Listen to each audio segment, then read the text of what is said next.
बच्चों, आज हम पढ़ते हैं उत्पादन फलन, जो आपकी 12th क्लास का व्यष्टि अर्थशास्त्र का तीसरा चैप्टर है।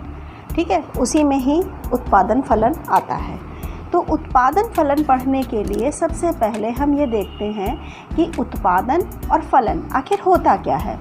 तो उत्पादन, इसके दो भाग हमने कर दिए हैं, एक उत्पादन और एक फलन। ठीक है, तो उत्पादन तुम लोगों ने पिछली अपने पाठ में भी पढ़ा है कि उत्पादन क्या होता है, लेकिन फिर भी हम यहाँ पर देखते हैं कि उत्पादन को हम दो तरह से बांट सकते हैं, आगत और निर्गत।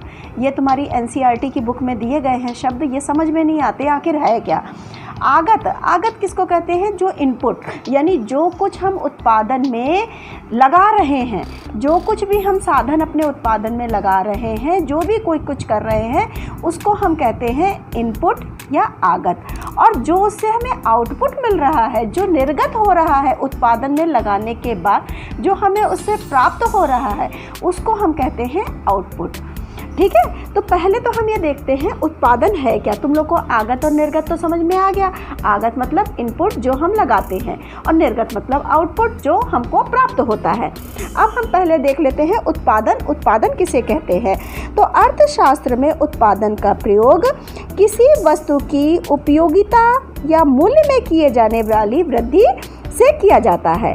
उपयोगिता हमने पिछले चैप्टर में पढ़ी, लेकिन फिर भी देखते हैं। उपयोगिता से अभिप्राय है कि किसी वस्तु या सेवा का वह गुण जो मनुष्य की आवश्यकताओं की क्या करता है, वो संतुष्टि करता है। ठीक है, वह गुण जो केवल भौतिक वस्तुओं में ही नहीं बल्कि सेवाओं में भी पाया जाता है। केवल हमारे सामने जो वस्तुएं हैं उन्हीं में नहीं है, बल्कि हमारी सेवाएं क्या है उसमें भी पाया जाता है। उन आवश्यकताओं की भी वो संतुष्टि करता है, जिसके द्वारा उपयोगिताओं का क्या होता है, सृजन होता है, विकास होता है। अतएव अर्थशास्त्र में उत्पादन से अभिप्राय उस क्रिया से है जिसके द्वारा किसी वस्तु की उपयोगिता या मूल्य, उस क्रिया से जिसके द्वारा किसी वस्तु की उपयोगिता या मूल्य में वृद्धि होती है। ठीक है, किसी उपयोगिता या वस्तु में वृद्धि हो रही है, अर्थात जिसका विनिमय किया जा रहा है, जिसका हम विनिमय कर रहे हैं। ऐसी वस्तुएं भौतिक या अभौतिक दोनों प्रकार की हो सकती हैं, या सेवाएं भी हो सकती हैं, उसको हम उत्पादन कहते हैं। अब इसको समझने के लिए हम उत्पादन के दो भाग करते हैं। ठीक है, उत्पादन के हमने दो भाग किए। इसमें पहला लिखा है उत्पादन के साधन, और दूसरा है उत्पादन की मात्रा। इसको हम एक तरह से आगत जो है ये हम उत्पादन के साधन भी मान सकते हैं, और निर्गत जो है हम उत्पादन की मात्रा भी मान सकते हैं। अब उत्पादन के साधन कौन कौन से होते हैं? भूमि, श्रम, पूंजी, उद्यम। ठीक है, इस तरह जो उत्पादन के जो हमारे साधन हैं, ये उत्पादन के साधन हैं। यानी हमें ज़मीन की भी आवश्यकता होती है जहाँ हमें उत्पादन करना है, श्रम की भी आवश्यकता होती है, पूंजी की भी होती है, उद्यम की भी होती है। तो इस तरह से जो हमें हमारे उत्पादन के साधन हैं, उसको हम जो हम करते हैं, उत्पादन करते हैं, वो हमें किस तकनीक के द्वारा किया जाता है, हम कौन सी टेक्नोलॉजी यूज़ करते हैं, तकनीक यूज़ करते हैं, जिससे हमें आउटपुट और निर्गत हमें क्या प्राप्त होता है, उत्पादन की मात्रा। हमने जो भी कुछ उत्पादन में लगाने के बाद हमने जो टेक्नोलॉजी इस्तेमाल करी, और उस टेक्नोलॉजी के बाद हमें क्या प्राप्त हुआ, वस्तुएं या सेवाएं हमें क्या प्राप्त हुई, वो हम उत्पादन की मात्रा। तो उत्पादन हमारी दो चीज़ों से मिलकर होता है, उत्पादन के साधन और उत्पादन की मात्रा। ठीक है, अब चूँकि हम देख रहे हैं उत्पादन फलन, लेकिन हम पहले फलन भी पढ़ लेते हैं कि फलन क्या होता है। फलन, इसको हम F से संकेत करते हैं। फलन का जो साइन होता है F होता है। इसमें क्या होता है, फलन यानी किसी चीज़ का फल। फलन यानी किसी चीज़ का फल। तो फल किसका? उत्पादन का फल हो रहा है, यानी उत्पादन का फलन है। तो उत्पादन में जो हमारा मिला है उसका जो फलन है वो कैसे निकालेंगे? इसमें एक दो चर होते हैं, एक स्वतंत्र चर, एक आश्रित चर। अब हम उत्पादन कोई चीज़ का कर रहे हैं तो एक अकेले इससे कर लेंगे? नहीं होगा, हमें इसकी भी आवश्यकता होगी। ना हम इससे अकेले कर सकते हैं, ना हम इससे अकेले कर सकते हैं, हमें दोनों ही चर चाहिए ना। तो हमने जैसे इसमें माना कि दो चर हैं, एक स्वतंत्र है, एक आश्रित है। तो स्वतंत्र चर यानी जो बिल्कुल स्वतंत्र है। हम उसमें बढ़ाना, घटाना, लेस करना, ऐड करना, हमने भूमि ले ली है, श्रम हमने माना 10 रखे हैं, पूंजी 1 लाख लगाई है, अब हमें पूंजी 50,000 लगानी है, मजदूर हम 20 ले लेंगे। तो इस तरह से हम मतलब बढ़ा घटा सकते हैं, ये अपने आप में स्वतंत्र होता है। तो इसको हम मान लेते हैं x, मान लेते हैं x। और आश्रित, अब हमने जितनी भी इसमें उत्पादन के साधन में जो चीज़ें लगाई हैं उसी के अकॉर्डिंग तो हमको उत्पादन की मात्रा मिलेगी, उसी के अकॉर्डिंग तो हमको जो है उसका फल प्राप्त होगा। तो वो होता है y, वो इस पर आश्रित होता है। ये बात एक अलग है कि हमने माना हमें उत्पादन के साधन हमने 80% लगाए, तो ज़रूरी नहीं है हमें 80% ही उसका फल मिले, हो सकता है उसका 60 मिले, उसका रेशियो बराबर हो ना हो। लेकिन उत्पादन के साधन जिस प्रकार से हमारा जो है हम लगाते हैं, उत्पादन के साधनों का जिस प्रकार से हम प्रयोग करते हैं उसी के अनुसार हमें उसका फल प्राप्त होता है, उसी के अकॉर्डिंग हम उसको जो है हमें प्राप्त होता है। अगर हमें इसमें लॉस हो रहा है तो यहाँ पर भी हमें लॉस ही होगा। किस रेशियो में होगा ये अलग बात है, ठीक है। तो उत्पादन का जो फलन होता है इसमें 2 चर होते हैं, एक x और एक y, ठीक है। ये x होता है स्वतंत्र चर, y होता है डिपेंडेंट, यानी उस पर डिपेंड है, आश्रित है। इसका फॉर्मूला क्या बनता है, y = f × x, यानी एक तरह से हमने यहाँ पर से x हमने यहाँ पर डाला, कोई एक मशीन है, हमने उसमें x डाला, यहाँ पर x डाला। अब x और x मिलकर यहाँ पर जो आएगा वो y हो जाएगा, ठीक है। x और x मिलकर जो भी आएगा वो हमारा y हो जाएगा। वही लिखा है y = f × x, या ब्रैकेट में x, इसका भी मतलब हमेशा इनटू ही होता है, ठीक है। तो फलन समझ में आया। उत्पादन के कार्य के फलस्वरूप जो कुछ हमें फल प्राप्त होता है उसको हम फलन कहते हैं। इसमें 2 चर होते हैं, x और y। तो x होता है स्वतंत्र चर और y होता है आश्रित चर। तो हम y को कैसे निकालेंगे, f फलन निकालने के लिए हम क्या करेंगे, फलन इंटू स्वतंत्र चर या x चर, ठीक है। ये हो गया हमारा फलन। अब बच्चों तुम लोगों को समझ में आ गया है उत्पादन किसे कहते हैं और फलन किसे कहते हैं। अब इसकी हम डेफिनेशन अगर बनाने चलें तो कैसे बनाएंगे। हमने कहा आगत ये होता है, निर्गत ये होता है, यानी आगत और निर्गत के बीच में जो हम तकनीक इस्तेमाल करते हैं, तकनीक इस्तेमाल करते हैं, उसके फलस्वरूप जो फल प्राप्त होता है उसको हम उत्पादन फलन कहते हैं। सीधी सी डेफिनेशन बन रही है। आगत और निर्गत के बीच उत्पादन फलन में, इसको हम इस तरह से भी लिख सकते हैं, उत्पादन फलन में दी गई तकनीकी, जो हमारे पास तकनीक है, टेक्नोलॉजी है, के अंतर्गत आगत और निर्गत के बीच में जो संबंध स्थापित होता है उसी को हम उत्पादन फलन कहते हैं, ठीक है। या उत्पादन फलन में उत्पादन के साधन जो होते हैं और उत्पादन की जो मात्रा होती है उसके बीच का जो संबंध होता है, जिस टेक्नोलॉजी के द्वारा, जिस तकनीकी के द्वारा जो संबंध होता है उसी को हम उत्पादन फलन कहते हैं। दोनों डेफिनेशन बन गई, आगत और निर्गत की भी बन गई, इसकी भी बन गई। यानी जो हम टेक्नोलॉजी इस्तेमाल कर रहे हैं उसको ही हम उसके फलस्वरूप जो हमें फलन प्राप्त होता है उसको हम उत्पादन फलन कहते हैं। तो इसमें क्या होता है कि साधारणता वैसे आगत और निर्गत का जो फलन होता है इसको ही हम उत्पादन संबंध या उत्पादन फलन कहते हैं। इसका जो सूत्र आता है वो आता है Q यानी मात्रा F यानी फलन। अब हम कौन कौन से साधन इस्तेमाल कर रहे हैं, माना हमने भूमि और श्रम या इस्तेमाल करा, तो भूमि का हो गया लैंड और श्रम का हो गया क्या वो लेबर, ठीक है। या हमने पूंजी इस्तेमाल करी तो कैपिटल हो गया।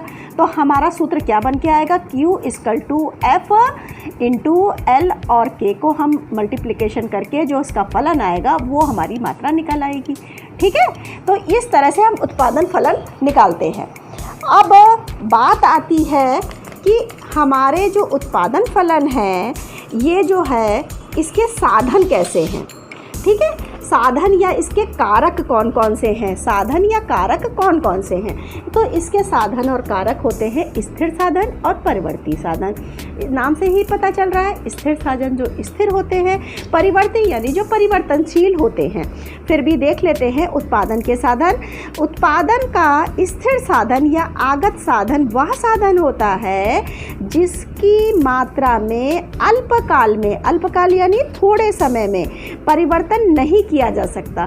यानी हम बहुत थोड़ा सा अगर हमारे पास टाइम ड्यूरेशन है उत्पादन करने का तो हम उसमें परिवर्तन नहीं कर सकते हैं।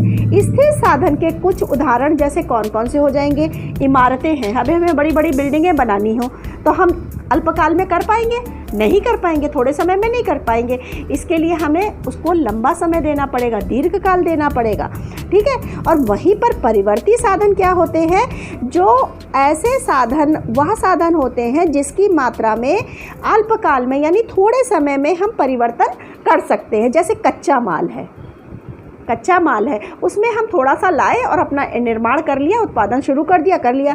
श्रम की सेवाएं हैं, हम श्रम बढ़ा घटा सकते हैं, परिवर्तन कर सकते हैं। अब हमें इतने मज़दूरों की ज़रूरत नहीं है तो हम हटा सकते हैं। तो यानी जब हम परिवर्तन कर सकते हैं किसी भी उत्पादन के साधनों में, वहाँ पर वो होते हैं परिवर्ती साधन। जहाँ पर अल्पकाल में परिवर्तन संभव नहीं होता है उस काल को, उस साधन को हम स्थिर साधन कहते हैं, ठीक है। अब आता है कि इसमें कि उत्पादन के जो हैं वो कितने प्रकार होते हैं। उत्पादन फलन के प्रकार कितने होते हैं, यानी दीर्घकालीन उत्पादन फलन और अल्पकालीन उत्पादन फलन। अभी हमने तुमको बताया कि स्थिर साधन का परिवर्तन अल्पकाल में नहीं हो सकता है, बल्कि केवल परिवर्ती साधन का ही अल्पकाल में परिवर्तन हो सकता है। तो दो प्रकार के काल होते हैं। काल के अनुसार अगर हम विभाजन कर रहे हैं तो अल्पकालीन उत्पादन फलन और दीर्घकालीन उत्पादन फलन। अल्पकालीन में क्या होता है कि हम कोई भी एक साधन को स्थिर रख के दूसरे साधनों में हम परिवर्तन कर सकते हैं। देख लो इसको फिर से कि अल्पकाल में कम से कम एक कारक, हमने दो कारक लिए थे, जैसे यहाँ लेबर और कैपिटल यानी श्रम और पूंजी ली थी। तो यानी कम से कम एक कारक में परिवर्तन हम नहीं करेंगे और बल्कि दूसरे कारक में हम परिवर्तन कर लेंगे। एक कारक क्या होगा, स्थिर होगा। एक कारक हम स्थिर है, हम क्योंकि स्थिर कारक को तो अल्पकाल में यूज़ कर ही नहीं सकते। तो ऐसे में क्या होगा, श्रम अथवा पूंजी के परिवर्तन नहीं किया जा सकता है, वह स्थिर रहते हैं। निर्गत स्तर पर परिवर्तन करने के लिए फर्म क्या करती है कि केवल दूसरे कारक में, यानी इसमें हम परिवर्तन नहीं कर रहे हैं, इसमें ही हम परिवर्तन कर सकते हैं। ऐसे कारक को हम क्या कहते हैं, स्थिर कारक कहते हैं। जबकि दूसरा कारक क्या होता है जिसमें परिवर्तन कर सकती है, वो परिवर्ती कारक होता है, ठीक है। वो उसका प्रयोग, तो इसको हम कहते हैं परिवर्ती अनुपात का प्रतिफल का नियम। अल्पकालीन उत्पादन फलन को हम परिवर्ती अनुपात का प्रतिफल नियम भी कहते हैं। इसका वीडियो हम अलग से तुम लोगों को पूरा डिटेल में बताएंगे। अभी सिर्फ बेसिक नॉलेज लेनी है वो ले लो। फिर आता है दूसरा दीर्घकालीन उत्पादन फलन। इसको हम पैमाने का प्रतिफल नियम भी कहते हैं, पैमाने का प्रतिफल नियम भी कहते हैं। इसमें क्या होता है कि सभी कारक इसमें परिवर्तनशील होते हैं। इसमें सभी कारक को हम अपने अनुसार बढ़ा घटा सकते हैं, परिवर्तन ला सकते हैं, ठीक है। तो ऐसे में क्या होता है कि फर्म जो है वो उत्पादन के जो जितने भी साधन होते हैं उसको क्या होता है कि वो अपने अनुसार बढ़ा घटा सकती है, परिवर्तन के साथ ला सकती है। इसलिए दीर्घकालीन उत्पादन में कोई भी कारक स्थिर नहीं होता है। इसमें तो स्थिर होता है, इसमें स्थिर नहीं होता है। इसमें हम उसका परिवर्तन कर सकते हैं, ठीक है। अब मेन आता है कि तुम लोगों को एक बात बता दें कि हम कैसे कर रहे हैं अल्पकाल में। अगर हमको करना है कि हमारे पास जैसे कारक दो हैं, इस तरह से समझोगे तो जल्दी समझ में आएगा। कारक माना एक श्रम है, एक पूंजी है। हमने 0 0 लिया है, इधर 1 2 3 4 5 6 ले रहे हैं और पूंजी की भी वैसे ही हम इकाई हम देख रहे हैं। लेकिन इसमें क्या होता है कि अगर हमने जो दो कारक लिए हैं, एक कारक को हम इसमें देख रहे हैं, दोनों ही हम बढ़ा घटा रहे हैं। दीर्घकालीन में हम दोनों ही बढ़ा घटा रहे हैं। अगर माना हमने श्रम की 2 इकाई ली है और पूंजी की भी 2 इकाई ले रहे हैं, तो हमारा कहाँ पर जा रहा है, ये जा रहा है, इसकी और इसकी 10 हो रहा है। उत्पादन फलन हमारा क्या हो रहा है, 10 हो रहा है। माना इसकी हम 4 ले रहे हैं और इसकी भी 4 ले रहे हैं, तो हमारा कहाँ जा रहा है, 50 हो रहा है। ठीक है। अगर माना इसकी हम 4 ले रहे हैं और इसकी 3 ले रहे हैं, तो हमारा क्या हो रहा है, 40 पर जा रहा है। तो इस तरह से हमारा उत्पादन फलन, जब हम दोनों कारकों को बढ़ाते घटाते हैं तो हमारा उत्पादन फलन कहाँ क्या हो रहा है। लेकिन अगर हम पूंजी को स्थिर रख लिया, माना हमने 2 पूंजी लगाई है और हमने स्थिर रख लिया इसको, और इसका हम बढ़ा घटा रहे हैं, यानी इस पर 1 का ले रहे हैं तो हमारी 3 आ रहा है, वहीं हम इसको 3 ले रहे हैं तो 18 आ रहा है। हम एक साधन को हम परिवर्तनशील कर रहे हैं और एक को हमने स्थिर कर लिया है। तो हमारा कैसे बन रहा है, तो पूंजी को हमने अगर स्थिर 2 पर कर लिया है तो 3 ले रहे हैं तो 18 हो रहा है। फिर हमने श्रम की इकाई बढ़ा दी, 6 ले रहे हैं, और लेकिन ये स्थिर है तो यह 33 आ रहा है। तो इस तरह से जो है ये उत्पादन फलन निकल रहा है। लेकिन इसमें एक बात ध्यान देने योग्य है कि उत्पादन फलन में 2 आगत होने आवश्यक हैं। एक आगत से काम नहीं चलेगा, 2 हमारे आवश्यक हैं। यदि कोई आगत शून्य हो जाता है, हमारा यहाँ पर 2 था तो 2 होना चाहिए, लेकिन अगर हमने 0 ले लिया तो क्या होगा कि कोई भी उत्पादन नहीं होगा। अगर हमने यहाँ 0 ले लिया और इसकी हमने 4 इकाई ले ली तो हमारा उत्पादन 0 होगा। समझ में आ रहा है। लेकिन अगर हमने माना इसको स्थिर रख के इसको हमने बढ़ाया और इसको हमने यहाँ पर देख रहे हैं यहाँ 0 है, तो हमारी चाहे 5 हम 1000 लगा ले, 50,000 लगा ले, तब भी हमारा 0 जाएगा। तो इसलिए दोनों आगत का होना बहुत ज़रूरी है। इसमें एक निर्गत आगत सकारात्मक, दोनों का संबंध सकारात्मक होता है। दोनों आगत सकारात्मक होते हैं। अगर आगत जो है वो एक आगत अगर सकारात्मक है तो निर्गत भी इसका क्या होगा, आउटपुट भी इसका पॉजिटिव होगा, सकारात्मक ही होगा। जैसे जैसे हम आगत की मात्रा में वृद्धि करते जाते हैं, हमें आउटपुट उसका क्या होता है, वृद्धि होती जाती है। हमने तुमको बताया, जैसे हमने 4 श्रम की इकाई ली थी और पूंजी हमने माना 3 ले रहे हैं तो 40 हुआ है। ठीक है। अगर हम पूंजी को स्थिर भी रख रहे हैं और श्रम की इकाई जैसे ही हम आगत बढ़ा रहे हैं तो 50 हो रहा है। यानी हमारा जो है वो निर्गत हमेशा बढ़ के ही सकारात्मक ही होता है। ठीक है। तो इतना तो तुम लोग को क्लियर हुआ, तालिका के द्वारा भी क्लियर हो गया। अब हम तुम लोग को थोड़ा सा इसकी मान्यताएं ही बता देते हैं कि मान्यताएं कौन कौन सी हैं, इसकी विशेषताएं, मान्यताएं कौन कौन सी हैं। स्क्रीनशॉट ले सकते हो इसका तुम लोग और देख सकते हो। मान्यताओं को हम दशाएं भी कहते हैं और शर्तें भी कहते हैं। उत्पादन की तकनीकी स्थिर व दी गई होती है। ठीक है। उत्पादन की जो तकनीकी होती है, टेक्नोलॉजी होती है, वो स्थिर होती है और दी गई होती है, उसमें हमारी मेंशन होती है, ये इसकी एक मान्यता है। संबंध निश्चित समयावधि के लिए होता है, यानी अल्पकाल के लिए है कि वो दीर्घकाल के लिए है। फर्म का उद्देश्य क्या होता है, अधिकतम उत्पादन करना, अधिकतम ज़्यादा से ज़्यादा उत्पादन करें, ज़्यादा से ज़्यादा लाभ करें, ये हर फर्म का उद्देश्य होता है। अल्पकाल में स्थिर साधनों की पूर्ति के लिए बेलोचदार होता है। अल्पकाल में कोई साधन एक स्थिर हम ज़्यादा सा परिवर्तन नहीं कर सकते, कुछ साधन स्थिर होते हैं तो यानी वो बेलोचदार होती है। जब तुमको हमने लोचदार और बेलोचदार मांग की लोच पढ़ाया था तो उसमें बेलोचदार शब्द यूज़ किया था, याद करना। ठीक है। उत्पादन के समरूप साधन होते हैं, सारे साधन जो होते हैं वो एक दूसरे के पूरक होते हैं, समरूप होते हैं। उत्पादन के साधनों का एक सीमा तक ही प्रतिस्थापन संभव है। ये नहीं कि हमने श्रम की जगह मशीन लगा ली है तो मतलब एक लिमिट तक ही हम उसको कर सकते हैं। ये नहीं कि प्रतिस्थापन करके हमने ये नहीं ये कर लिया, ये नहीं ये कर लिया है। तो एक सीमा तक ही प्रतिस्थापन करा जा सकता है। उत्पादन के साधनों में परिवर्तन संभव है। जब दीर्घकालीन उत्पादन हम करते हैं तो उत्पादन के साधनों में हम परिवर्तन अपने अनुसार कर सकते हैं, अल्पकाल में बेरोजगार होते हैं। ठीक है। अब हम पढ़ते हैं इसकी विशेषताएं। इसका भी बेटा आप लोग स्क्रीनशॉट ले सकते हो लिखने के लिए। अभियांत्रिक संकल्पना होती है। अभियांत्रिक संकल्पना का मतलब क्या होता है, टेक्निकल। हमने बताया ना कि तकनीक पर आधारित होता है, हम किस टेक्नोलॉजी का प्रयोग कर रहे हैं, हमारा इस बेस पर होता है कि हम उत्पादन के जो साधन हैं वो जो किस टेक्नोलॉजी के द्वारा उसकी हम मात्रा का उत्पादन कर रहे हैं वो बेस्ड होता है, उसको कहते हैं अभियांत्रिक संकल्पना। उत्पादन के साधन व उत्पादन के प्रवाह का संबंध होता है। उत्पादन के साधन और उत्पादन की जो मात्रा होती है या प्रवाह होता है उसका आपस में संबंध होता है, उसी को हम उत्पादन फलन कहते हैं। संबंध निश्चित समयावधि से होता है, यानी अल्पकाल में हो रहा है या दीर्घकाल में हो रहा है, निश्चित समयावधि है। साधनों का प्रतिस्थापन संभव होता है। हम साधनों का प्रतिस्थापन कर सकते हैं अगर दीर्घकाल के लिए साधनों का जो है अगर हमारे उसमें आ रहा है तो हम उसको प्रतिस्थापन उसका कर सकते हैं। अल्पकाल में भी एक लिमिट तक कर सकते हैं, एक सीमा तक कर सकते हैं। तकनीकी ज्ञान दिया होता है, टेक्नोलॉजी हमारे पास दी गई होती है। दो प्रकार के होते हैं, अल्पकालीन और दीर्घकालीन। हमारे पास समयावधि दो प्रकार की होती है, अल्पकालीन और दीर्घकालीन। कीमतों से इसका कोई संबंध नहीं होता है, ठीक है, कीमतों से इसका कोई संबंध नहीं होता है। ये है हमारा उत्पादन फलन।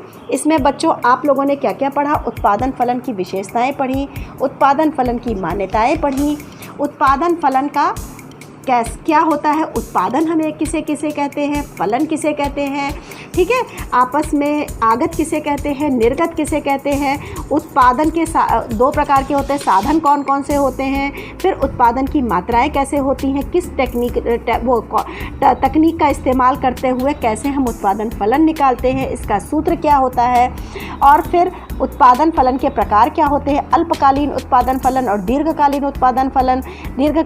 अल्पकालीन उत्पादन फलन को हम परिवर्ती अनुपात का प्रतिफल नियम भी कहते हैं, दीर्घकालीन उत्पादन फलन को हम पैमाने का प्रतिफल नियम भी कहते हैं।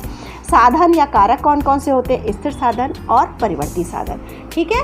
अगर हमारा वीडियो आपको पसंद आए तो मेरे लाइक करिए, शेयर करिए, सब्सक्राइब करिए, ठीक है, और कुछ और भी पूछना हो तो कमेंट बॉक्स में प्लीज़ कमेंट भी करिए।